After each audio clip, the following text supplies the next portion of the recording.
Lecture تھا اس سے ہٹ کے میرا سوال جی جی یہ تھوڑا سا کائنڈلی آپ بتا دیں اگر رفع یدین کے بارے میں کہ وہ یہ کچھ لوگ کہتے ہیں یہ تواتر سے حدیثوں سے ثابت ہے اور ہم لوگ تو ہے جو آپ بتاتے ہیں ہم اسی کے حضرت امام ابو حنیفہ کے متعلق ہیں۔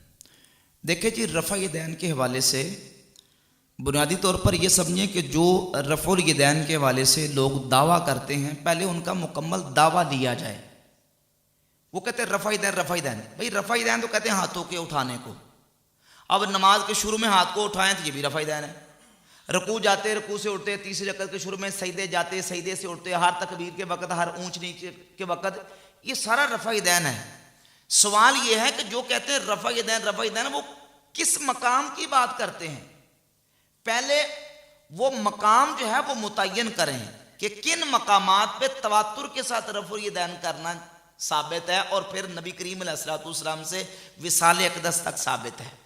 اگر آپ بات کرتے ہیں روایات کی، احادیث کی، تو جو رفع الیدین کے بارے میں روایات اور احادیث آتی ہیں ان میں نماز کے شروع میں توجہ کریں، رکوع جاتے رکوع سے اٹھتے، سجدے جاتے سجدے سے اٹھتے، دو سجدوں کے درمیان، ہر تکبیر کے وقت، ہر اونچ نیچ کے وقت، تیسری رکعت کے شروع میں، ان مقامات پہ احادیث میں رفع الیدین کرنے کا ذکر ملتا ہے۔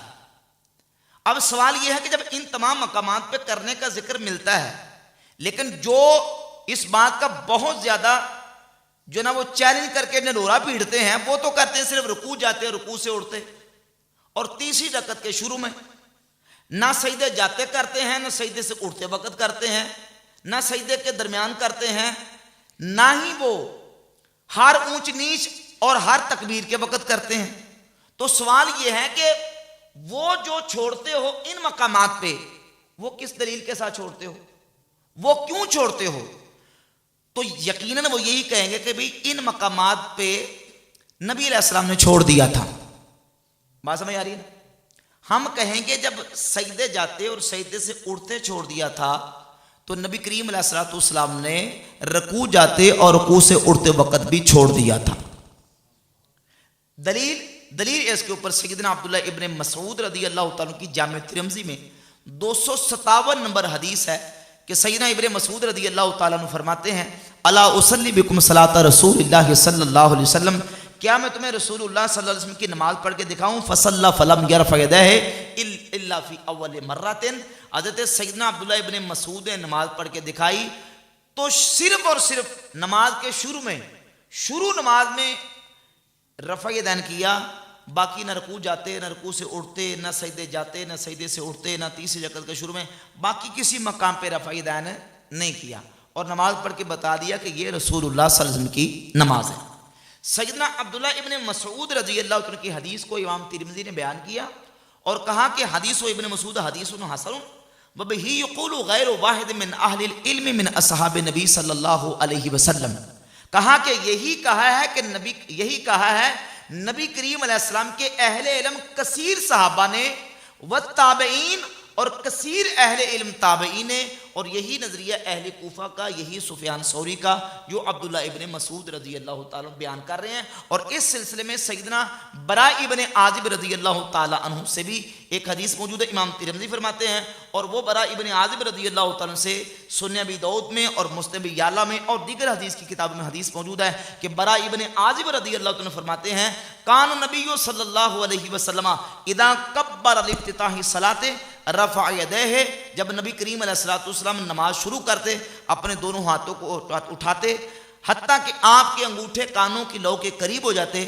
پھر نبی کریم علیہ الصلوۃ والسلام رفع یدین نہیں فرماتے تھے۔ تو ان احادیث کی بنیاد پر اور پھر صحابہ کرام رضی اللہ تعالی عنہم سے، بالخصوص حضرت سیدنا عمر فاروق رضی اللہ تعالیٰ عنہ سے، امام ابن ابی شیبہ صحیح سند کے ساتھ، اور مولا علی رضی اللہ تعالیٰ عنہ سے امام ابن ابی شیبہ حدیث لے کے ہے کہ حضرت عمر کے بارے میں اسود تابعی کہتے ہیں کہ حضرت عمر جب نماز پڑھتے تو شروع نماز کے علاوہ باقی کسی مقام پہ رفع یدین نہیں کرتے تھے۔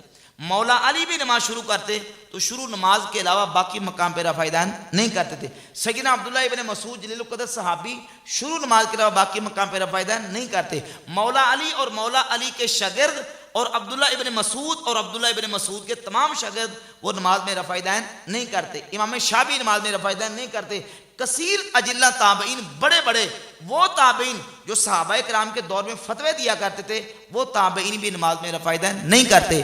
امام مالک بن انس امام دار الہجرہ حدیث کی جو سب سے پہلے اسٹیبلش ہونے والی پوری دنیا میں کتاب موطا امام مالک کے مصنف ان کی فقہ کی کتاب المدونۃ الکبریٰ میں یہ واضح طور پر لکھا ہوا ہے کہ امام مالک رفع یدین کو ضعیف سمجھتے تھے. امام مالک اور آج پوری دنیا میں جتنے مالکی ہیں جو امام مالک کی فقہ کو ماننے والے ہیں وہ نماز میں شروع نماز کے علاوہ رفع یدین نہیں کرتے. اور پوری دنیا میں جو میجورٹی مسلمانوں کی احناف کی امام اعظم ابو حنیفہ رحمۃ اللہ کے مقلدین کی ہے وہ بھی نماز میں شروع نماز کے علاوہ رفع یدین نہیں کرتے. تو ان دلائل کی بنیاد پر بحمد تعالیٰ یہ مسئلہ بالکل واضح ہے. ٹھیک ہے جی. اور بات یوٹیوب پہ وہ مرزا صاحب کا ایک بیان سنا تھا تو اس سلسلے میں بات میں نے جواب دے دیا ہے اس کا. باقی پھر اس کے اوپر یہ کہ کچھ دھوکے دیتے ہیں اور عوام الناس کو مغالطات کا شکار کرتے ہیں. توجہ کریں ذرا. ایک دھوکے کا میں جواب عرض کر دیتا ہوں. وہ کہتے ہیں جی کہ آپ نماز کا طریقہ قرآن اور بخاری مسلم سے ثابت کریں. نماز کا طریقہ قرآن اور بخاری مسلم سے. اور پھر نبی کریم علیہ الصلوۃ والسلام کا خطبہ حجۃ الوداع بھی بیان کرتے ہیں. اب توجہ سے سننا جو اہل علم ذرا علم سے شغف رکھنے والے ذرا میری بات توجہ سے سنی آپ نے. حضور نے حجۃ الوداع کے موقع پر خطبہ ارشاد فرمایا کہ میں تم میں دو چیزیں چھوڑ کے جا رہا ہوں. ایک اللہ کی کتاب اور ایک سنت. کتنی چیزیں؟ ایک اللہ کی کتاب اور دوسری حضور کی سنت. تو کسی مسئلے کو ثابت کرنا ہے تو قرآن اور سنت سے. کسے؟ لیکن انہوں نے بدل دیا کہتے ہیں قرآن اور بخاری مسلم سے. سوال یہ پیدا ہوتا ہے کہ یہ جو حدیث ہے حجۃ الوداع کی, توجہ سے حدیث حجۃ الوداع کی کہ میں قرآن اور سنت چھوڑ کے جا رہا ہوں, یہ حدیث کس کتاب میں ہے؟ یہ حدیث بخاری مسلم میں ہے؟ نہیں سمجھا بھئی, یہ حدیث ہی بخاری مسلم میں نہیں ہے. آپ کہتے ہیں بخاری مسلم سے ثابت کریں کیونکہ نبی علیہ السلام نے دو چیزیں چھوڑی ہیں, کتاب اور سنت. میں کہتا ہوں یہ کتاب اور سنت والی حدیث یہ بخاری مسلم سے پہلے نکال کے دکھائیں. بھئی جو حدیث دلیل کے طور پہ پیش کر رہے ہو یہ بخاری مسلم میں ہے ہی نہیں. نہ بخاری میں, نہ مسلم میں, نہ ترمذی, نہ ابو داؤد, نہ ابن ماجہ, نہ نسائی صحیح سند کے ساتھ نہیں ہے. تو کہاں ہے؟ یہ جا کے 5ویں صدی کی کتاب مستدرک کے حاکم میں ہے. اور مستدرک کے حاکم میں حدیث امام حاکم لے کے آئے اور آخر میں لکھا وَذِكْرُ الْاِعْتِصَامِ بِالسُنَّةِ غَرِيبٌ کہ یہ جو سنت کو قائم پکڑنے والی بات ہے نا یہ غریب ہے. یہ کیا ہے؟ اس میں اسماعیل بن ابی الاویس راوی متفرد ہے. کہا سنت کی بات, یہاں سنت کا بیان غریب ہے. بھئی جس حدیث کی بنیاد پر آپ پورا مقدمہ کھڑا کر کے بیٹھے ہیں قرآن حدیث قرآن حدیث, بھئی وہ حدیث تو بخاری مسلم سے نکالے. جب وہ حدیث ہی بخاری مسلم میں نہیں ہے تو یہ اپنی طرف سے کہتے ہیں جی قرآن اور بخاری مسلم سے ثابت کریں. یہ تحکم اور سینہ زوری نے تو اور کیا ہے. یہ ہمارا دعویٰ ہمارا ایمان ہے کہ قرآن جتنے کا جتنا ہے وہ سارے کا سارا دو گتوں کے اندر بند ہے. کوئی قرآن کی آیت قرآن سے باہر ہے نہیں رہ گئی اور نہ باہر سے قرآن کے اندر کوئی چیز آئی ہے. لیکن دنیا کی کسی حدیث کی کتاب کے بارے میں آپ یہ دعویٰ اور کلیم نہیں کر سکتے کہ حضور کی جتنی حدیثیں ہیں وہ ساری کی ساری بخاری اور مسلم میں آ گئی ہیں, یا جو بخاری مسلم سے باہر ہے وہ حدیث ہی نہیں ہے, یا جو بخاری مسلم سے پہلے حدیث کی کتابیں لکھی ہیں وہ بخاری مسلم کے آنے کے بعد کل عدم ہو گئی ہیں. یہ تو بہت بڑا ظلم ہے, یہ تو ناانصافی اور بہت بڑا ظلم اور جزا ہے. تو یہ اپنی طرف سے لوگوں نے گڑنتو چیزیں بنائی ہوئی ہیں. قرآن اور بخاری مسلم سے ثابت کریں, قرآن کے بعد سنت سے ثابت کرنا ہے, اور سنت بخاری مسلم میں محصور نہیں ہے. میں 20 مثالیں پیش کر سکتا ہوں اس پر کہ بخاری مسلم میں احادیث موجود ہیں لیکن وہ سنت طریقہ نہیں ہے. سنت طریقہ وہ ہے جو بخاری مسلم کے بعد دوسری کتابوں میں ہے, اس کی میں نے کئی دفعہ مثال پیش بھی کی ہے کہ صحیح بخاری میں امام بخاری رحمۃ اللہ 4 حدیثیں 2 صحابہ سے لے کے آئے، 224 25 26 اور ایک حدیث درمیان میں جا کے کہ حضرت حذیفہ بن یمان اور حضرت ابو موسیٰ اشعری رضی اللہ عنہ دونوں صحابی اس حدیث کے راوی ہیں کہ نبی علیہ الصلوۃ والسلام نے کھڑے ہو کے پیشاب فرمایا۔ صحیح بخاری میں 4 حدیثیں، اور یہی احادیث صحیح مسلم میں موجود ہیں۔ بخاری مسلم میں بیٹھ کے پیشاب کرنے کا طریقہ موجود نہیں ہے، نہ حدیث موجود ہے، تو اب کھڑے ہو کے پیشاب کرنے کو سنت قرار دیں گے؟ لیکن جن کے سر پھرے ہوئے وہ اپنی مرضی جو مرضی کرتے پھرے، وہ کہتے ہیں سنت ہے جی، ٹھیک ہے سنت ہے، دب کے رکھو، کم کھچ کے رکھو۔ لیکن پوری اسلامی ہسٹری میں کسی امام کسی محدث نے کھڑے ہو کے پیشاب کرنے کو سنت قرار نہیں دیا۔ تو اب پھر کیا کریں؟ اب آگے چلیں گے، حدیث کی کتابیں دوسری دیکھ لو۔ جامع ترمذی میں امام ترمذی رحمۃ اللہ علیہ حدیث لے کے حدیث نمبر 12 سیدہ عائشہ ام المؤمنین رضی اللہ تعالیٰ عنہ سے وہ فرماتی من حدثکم ان النبی صلی اللہ علیہ وسلم کان یبول قائما فلا تصدقوه، جو تمہیں یہ بیان کرے کہ حضور کھڑے ہو کے پیشاب کرتے تھے اس کی تصدیق نہ کرو۔ ما کان یبول الا قاعدا، حضور تو بیٹھ کے ہی پیشاب فرمایا کرتے تھے۔ تو اب اس حدیث کے مطابق سنت بیٹھ کے پیشاب کرنا ہے، کھڑے ہو کے پیشاب کرنا سنت ہے؟ بولے سنت ہے؟ اب پھر وہ جو حدیثیں 4 ہیں ان کا کیا کریں؟ اس کے مختلف جوابات علماء نے دیے، فقہا محدثین نے۔